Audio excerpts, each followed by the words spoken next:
Hi guys, and welcome to our model on the posterior abdominal wall.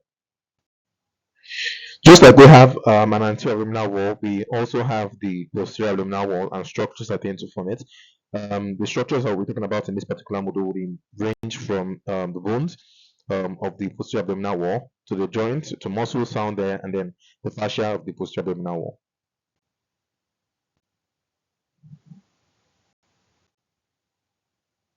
So, in introduction to the posterior abdominal wall, it's important to note that the posterior abdominal wall is composed of four major forms of structures. So, first of all, from the middle or midline, moving to the lateral aspect of the posterior abdominal wall, we have the bones. The bones of the posterior abdominal wall would include the lumbar vertebrae. Then we have the joints in between the lumbar vertebrae, what we call the intervertebral joints. Then at the sides of the bones and the joints of the posterior abdominal wall, we have what we call the posterior abdominal wall muscles. And there are about four groups of muscles, or 4 to 5 groups of muscles that tend to form the posterior abdominal wall muscles. We'll talk about each of them. And then finally, surrounding each of these muscles will be the deep fascia, known as the fascia of the posterior abdominal wall. Let's start with the bones of the posterior abdominal wall. The bones of the posterior abdominal wall is formed primarily by the lumbar vertebrae. We have 5 major lumbar vertebrae from L1 all the way down to L5, and they are unique in their features, and these features helps in distinguishing them from the other aspects of the vertebrae, which includes cervical and thoracic vertebrae superiorly and the sacral vertebrae inferiorly.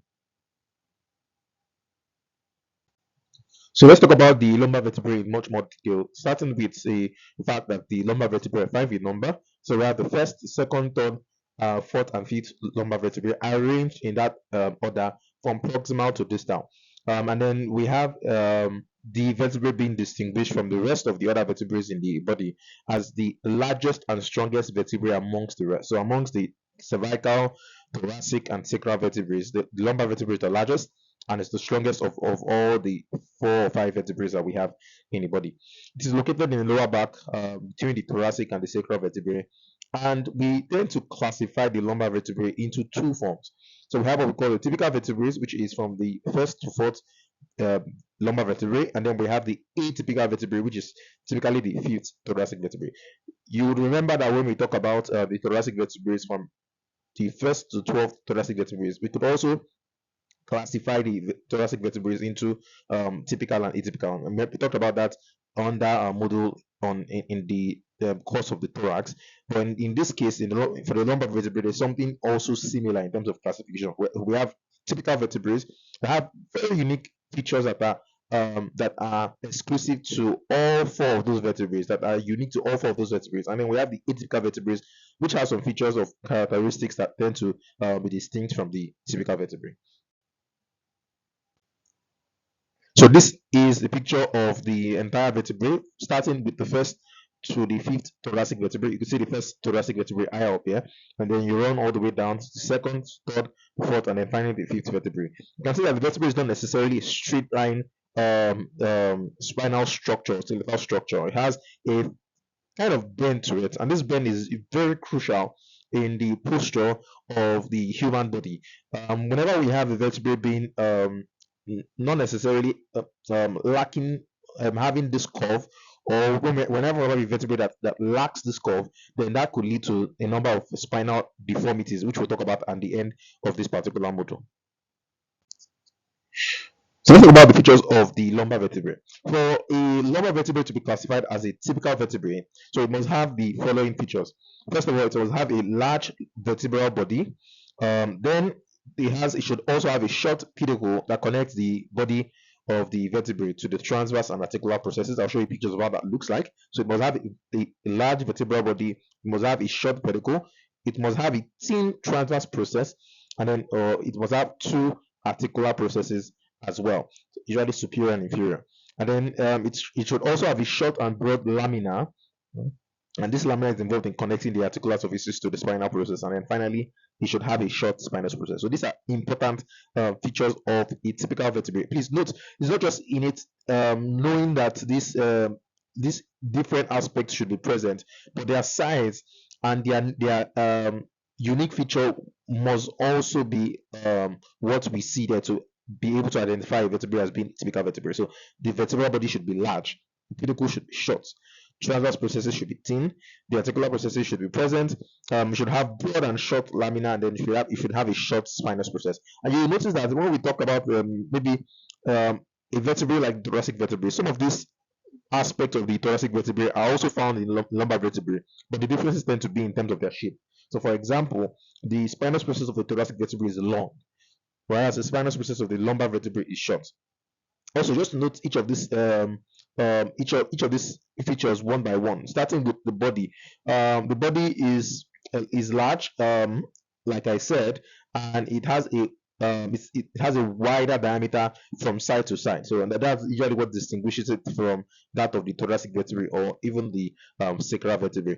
Then the for the pedicle, like I said, it is short and strong, but most importantly, the pedicles of the lumbar vertebrae tends to be directed backwards. So it's directed backwards. The lamina is also short and broad and thick and it's also directed backwards. It's directed more towards the medial side, but backwards and medially. And like I said, it tends to connect the articular process to the spinous process. I'll show you pictures of how that looks like.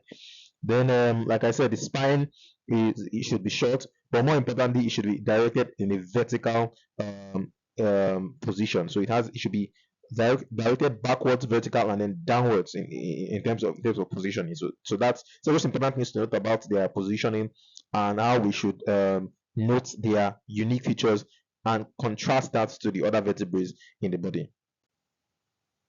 So this is a picture showing us the different parts of the vertebrae that I mentioned. We can see the body of the vertebrae shown here, numbered 5. Okay. Then behind the body of the vertebrae, we have the pedicle. The pedicle, like I said, connects the body of the vertebrae in front to the transverse process behind. You can see this pedicle here in 2. We have 2 pedicles, one on the right and one on the left. So this is the right pedicle, this is the left pedicle as shown here. Then behind the pedicles, we have the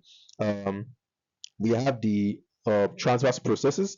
Transverse processes typically would be extensions of the pedicle, and you can see that we have dual transverse processes, right and left, also pointing more in the horizontal plane. Then just directly above the transverse processes, we have the sixth structure, which are the sixth and seventh structure, which are the articular surfaces.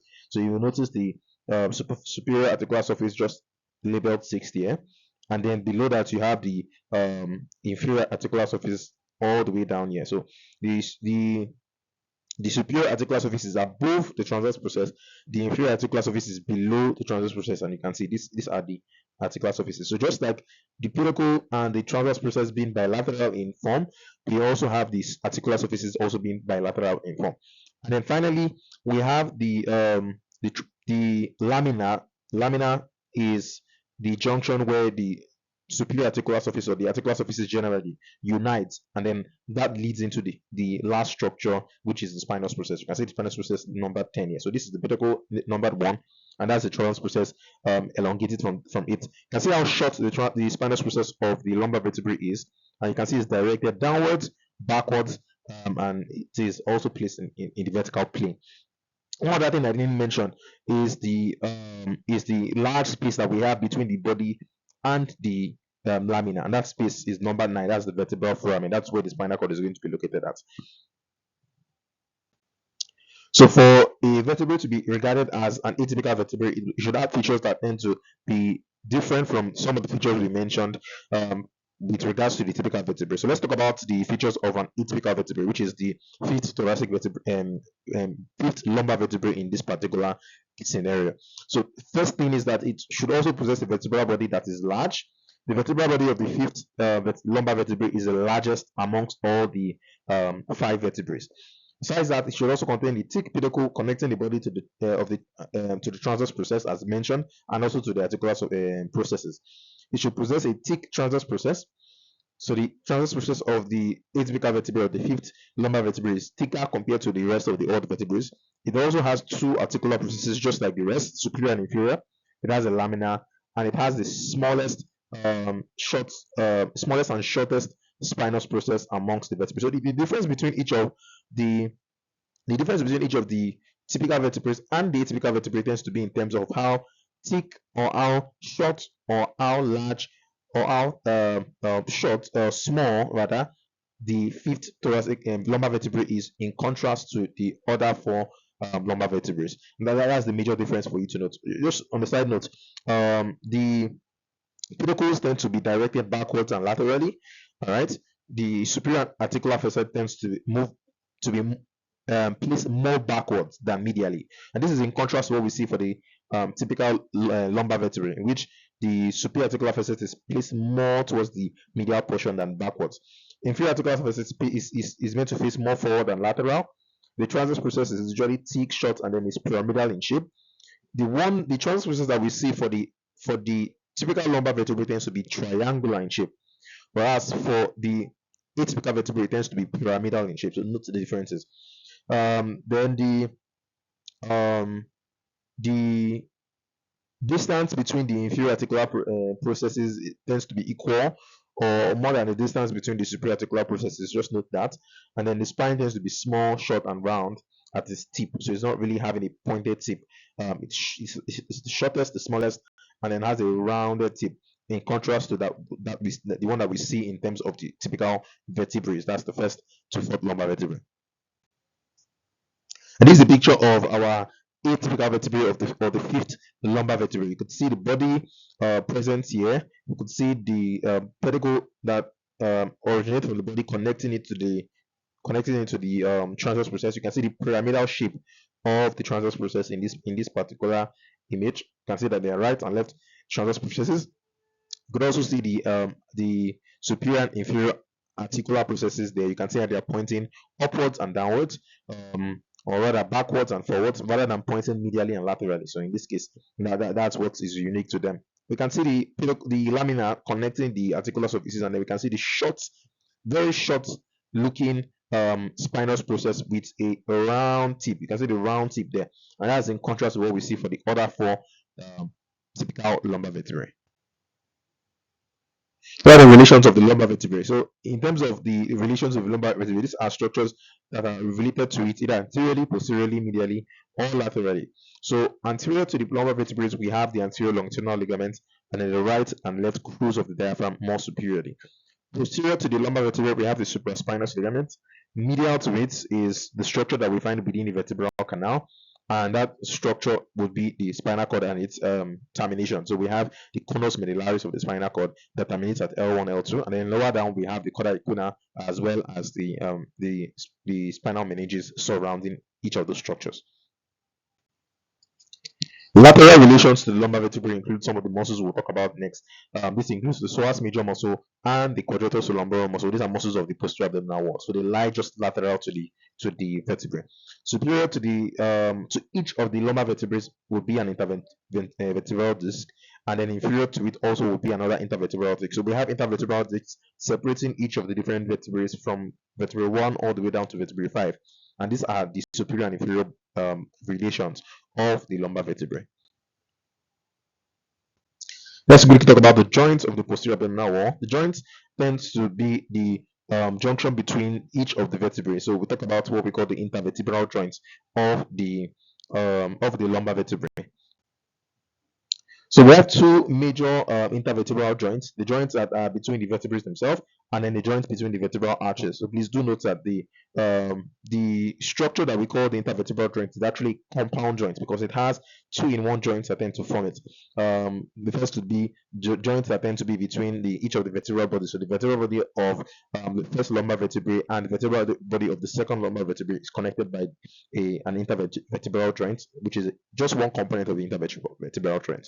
Same also, you also have the arches, the vertebral arches of the first or second or third or fourth lumbar vertebrae also being connected together, and that forms the second half of the intervertebral joint. All right, the intervertebral joints. Let's start with the joints that connect the vertebral bodies. So the intervertebral joints between the vertebral bodies tend to be fibrocartilaginous in nature. So it's a fibrocartilaginous joint. This is also known as a symphysis or secondary cartilaginous joint.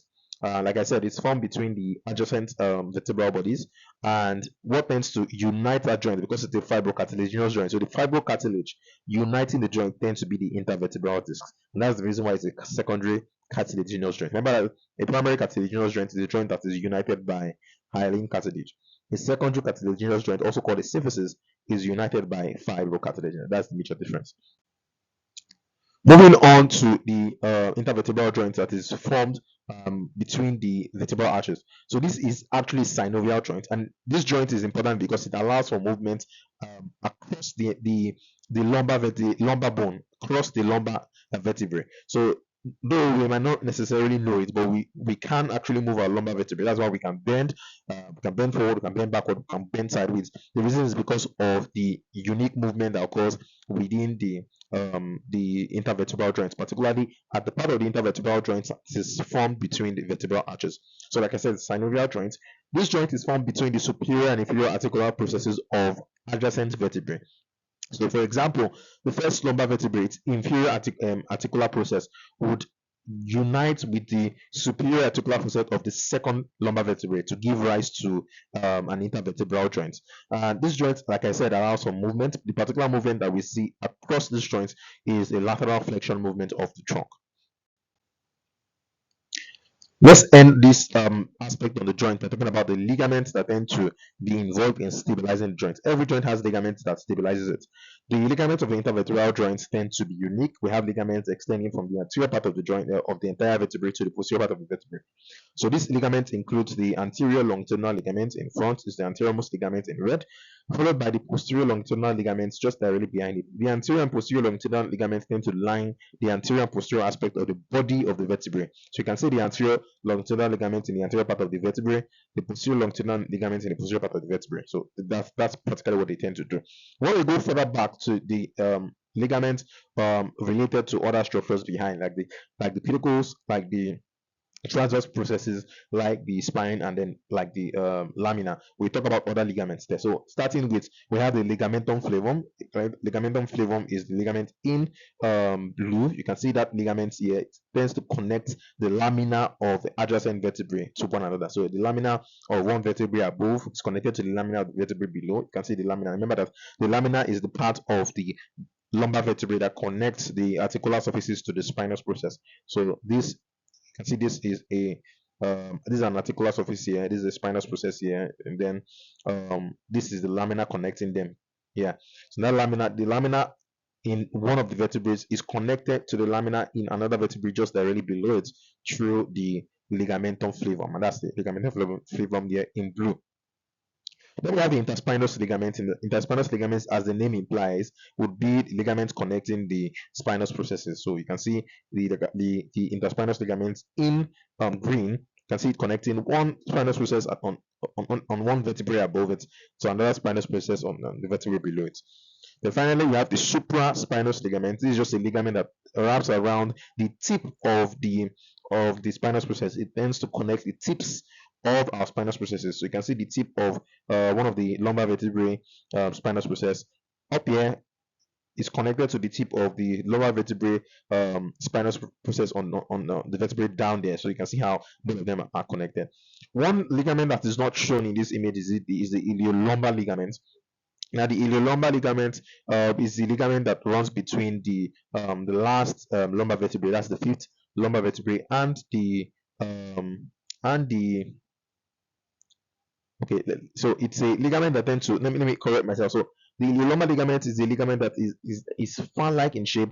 It tends to radiate rather from the transverse processes of the fifth lumbar vertebrae to the iliac of the pelvis. So yes, it does connect the last lumbar vertebrae to the structure below it, but it's not to the sacrum. It connects it particularly to the ilium. So that's why it's called the iliolumbar ligament. We'll talk about this ligament when we talk about the hip, the osteology of the pelvis later on in the at around the fourth module.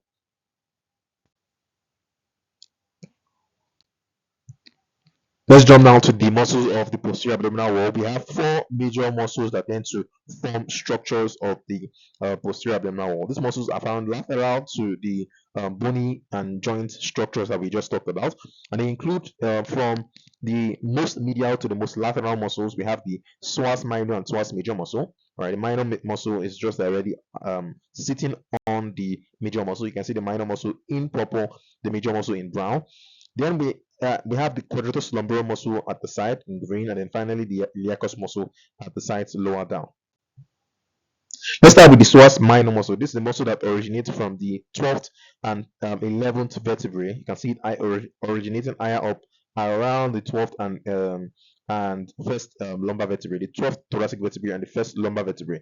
It also tends to originate a bit from the intervertebral disc that unites them. So if this is the 12th thoracic vertebrae here, and this is the first lumbar vertebrae here, it would have origins from the bodies of this vertebrae alongside the intervertebral disc. That's the origin. Then it runs all the way down into the pelvis. It tends to insert at the pectineal line or the iliopubic eminence of the pelvis of the pelvic inlets, and that's its insertion. In terms of innervation, it's innervated by the anterior ramus of the first lumbar nerve, and in terms of its movement, the psoas minor muscle is involved in flexion of the trunk. Moving on to the larger muscle known as the psoas major muscle. This muscle originates from the transverse processes of our lumbar vertebrae, from the first to fifth lumbar vertebrae. All their transverse processes serve as origin points for the psoas major.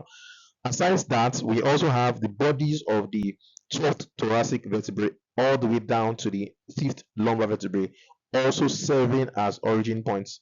You can see, so it has two origin points. One is coming from the bodies of the vertebrae, thoracic vertebrae, all the way down to the lumbar vertebrae. That's the 12th to 5th, 12th thoracic to the 5th lumbar vertebrae, and also the transverse processes that I can mention of all the lumbar vertebrae.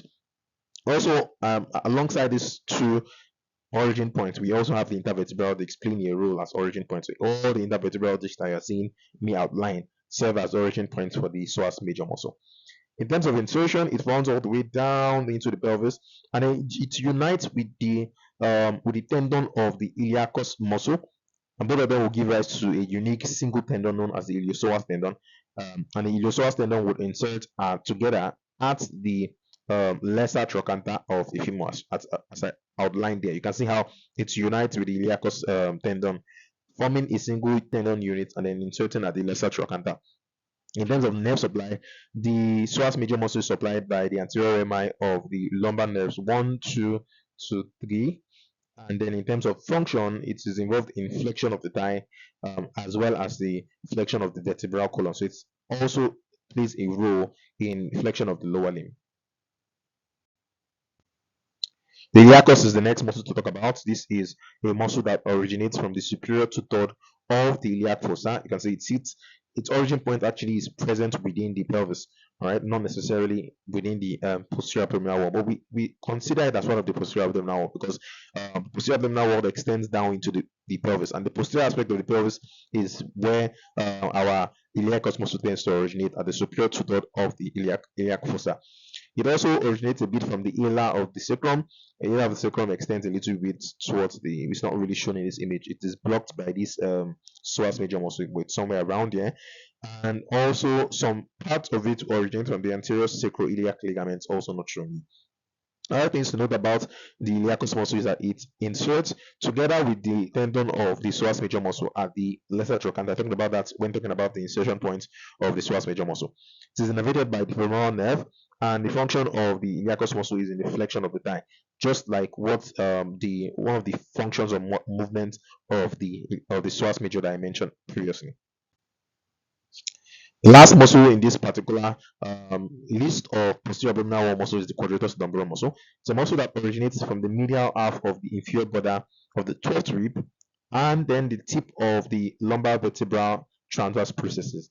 It inserts at the iliolumbar ligament and also inserts at the internal lip of the iliac crest. So this is the internal lip of the iliac crest. This is the iliac crest here. The internal lip of the iliac crest, as shown here, is where our quadratus lumborum will be inserting at. In terms of innervation, it's innervated by the anterior branch of the 12th nerve, as well as the first to fourth lumbar nerve. So it's innervated again by the anterior branch of the 12th thoracic nerve and the first to fourth branches of the lumbar nerves. For the movements that it does, it is involved in extension, lateral flexion of the vertebral column, as well as fixing the 12th rib during inspiration. The final aspect of this module will focus on the fascia of the posterior abdominal wall. We have two major fascial structures of the posterior abdominal wall. This includes the psoas fascia and the thoracolumbar fascia. The point of the fascia is the deep structure, the deep connective tissue structure that wraps around muscles. So as you would see, as you would notice, each of those muscles that we mentioned, the psoas major, psoas minor, quadratus lumborum, and the likes, they are all surrounded by fascia. This fascia tends to be the fascia protecting them, and the fascia regarded as the fascia of the posterior abdominal wall. So let's talk about the psoas fascia. The psoas fascia is a fascia that covers the psoas major muscle. As said, it's a fascia that tends to be uniting with multiple structures around it, superiorly, medially, and laterally. We'll talk about that. So, what if you notice quickly, you will see the fascia, the psoas fascia just directly sitting on the anterior surface of the psoas major muscle. It is the psoas fascia here. So what are the various extensions or connections of the psoas fascia? So superiorly, psoas fascia begins superiorly, and it forms part of the medial arcuate ligament. That ligament that is related to the diaphragm is gotten from the psoas fascia. So it forms part of the medial arcuate ligament. Remember that there's a median arcuate ligament. The medial arcuate ligament, whereas, is gotten from the superior thickening of the psoas fascia. Then medially, the psoas fascia tends to blend with the lumbar vertebrae and the pelvic brim. You can see it blending with the lumbar vertebrae in this image. So it blends with the body of the lumbar vertebrae medially, and when we go all the way down towards the pelvis, it attaches to the pelvic brim or pelvic inlet. Laterally, the psoas fascia is continuous with the second fascia of the posterior abdominal wall, which is the thoracolumbar fascia. We'll talk about that. You can see how it connects laterally to the thoracolumbar fascia at this juncture. Then inferiorly, it is continuous with the iliac fascia. The iliac fascia is the fascia surrounding iliacus muscle, and that's found within the pelvis. So we're not really going to talk about it as a major fascia. So note that superiorly, inferiorly, medially, and laterally, the psoas fascia tends to be continuous or tends to form various structures. The second fascia of the posterior abdominal wall is the thoracolumbar fascia. This is the fascia covering the quadratus lumborum muscle and the deep muscles of the back. It's a fascia that has three major layers to it. First layer will be the anterior layer. Then we have the middle layer, and then we have the posterior layer. Each of these layers tend to be boundaries for the different muscles that they tend to cover. We'll talk about that very soon. Let's start with the anterior layer of the thoracolumbar fascia. This is a layer that is also called the quadratus lumborum fascia for a reason. So the reason is because it covers the anterior surface of the quadratus lumborum. Hence, it is the most important fascia in relation to the quadratus lumborum, which is one of the muscles of the posterior abdominal wall. Is the fascia that thickens superiorly, just like we had the psoas fascia thickening posteriorly and superiorly rather. The thoracolumbar fascia's anterior layer also thickens superiorly, so it thickens superiorly to become or to form the lateral arcuate ligament. So remember that the psoas fascia thickens superiorly to form the medial arcuate ligament. The anterior layer of the thoracolumbar fascia whereas thickens superiorly to form the lateral arcuate ligament, and that's the difference. It also tends to blend with other structures in relation to it. So the anterior layer of the thoracolumbar fascia attaches to the transverse process of the lumbar vertebrae and the iliac crest as well as the 12th rib. It is continuous laterally with the aponeurosis of the transverse abdominis muscle. I'll show you pictures of how that looks like. And it tends to be continuous or adhere inferiorly to the iliolumbar ligament. So before I talk about the middle layer, just to reiterate some things I talked about regarding the anterior layer. This is the anterior layer of the thoracolumbar fascia. You can see that medially it is connected to or it attaches to the transverse process of the lumbar vertebrae. It also attaches to the 12th rib, but that's not shown in this particular image. You can see that medially it is connected with the thick fascia of the thick fascia of our transversus abdominis muscle as well as the internal oblique muscle. You can see the fascia of these muscles tend to be united with the anterior layer of the thoracolumbar fascia. Then finally, you can see that it also tends to blend with the fascia just directly behind it, which is the middle layer of the thoracolumbar fascia. We didn't necessarily or won't necessarily be able to see its inferior continuation, which is the iliolumbar ligament. But just know that inferiorly it also continues with the iliolumbar ligament, just as it is continuous or it forms the the lateral arcuate ligament superiorly. So let's now talk about the middle layer of the thoracolumbar fascia. The middle layer of the thoracolumbar fascia is the layer present here. It's a layer that tends to divide the quadratus lumborum muscle in front of it from the deep back muscles behind it. So it lines the posterior surface of the quadratus lumborum, while at the same time also lining the anterior surface of the deep muscles of the back. So it's unique to both of those muscles. It attaches medially to the transverse process, to the tip of the transverse process of the lumbar vertebrae. You can see it just here. So at this point, and like I said, it is a fascia that will be connected to the anterior, um, layer of the thoracolumbar fascia. It also is connected to the posterior layer, so it's connected to both of them. So you can see it connected to the anterior layer at this point, and connected to the posterior layer at this point. So it connects both the anterior and posterior layer. But of note, once it is connected to the anterior layer, both of them would form a newer fascia, and that connects eventually with the fascia of the transversus abdominis, or to the aponeurosis, specifically to the aponeurosis of the transversus abdominis muscle and internal oblique muscle. The last fascia layer of the thoracolumbar fascia is the posterior layer. The posterior layer covers the posterior surface of the deep muscles of the back. It attaches medially to the spinous process of the lumbar vertebrae, and then lower down it also attaches to the iliac crest and the 12th rib. It is continuous with the lateral wall. It is continuous laterally with the aponeurosis of the internal oblique muscle, and the transversus abdominis muscle, just like we have that connection between the anterior and the middle layer. So all three layers actually will be connected to the aponeurosis of the internal oblique and transversus abdominis muscle, as shown in this particular aspect. If you notice, you can see how they all unite.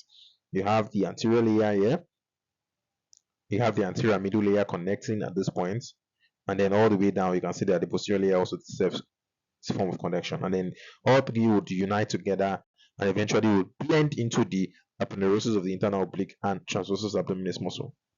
So let's talk about some of the clinical significances to this topic of the posterior abdominal wall. So they include the lumbar puncture, the concept of lumbar puncture. Then we have some deformities known as spinal deformities. This includes lordosis, kyphosis, and then scoliosis. So starting with the deformities, you can see each of the deformities tend to arise from an abnormal alignment of the vertebrae. Usually when we have an abnormal alignment of the thoracic vertebrae, we could have a scoliosis, which is a lateral displacement of the vertebrae. Either we're talking about the thoracic or the lumbar vertebrae. When we have either an excessive outward curvature of the thoracic vertebrae, we could have what they call the kyphosis.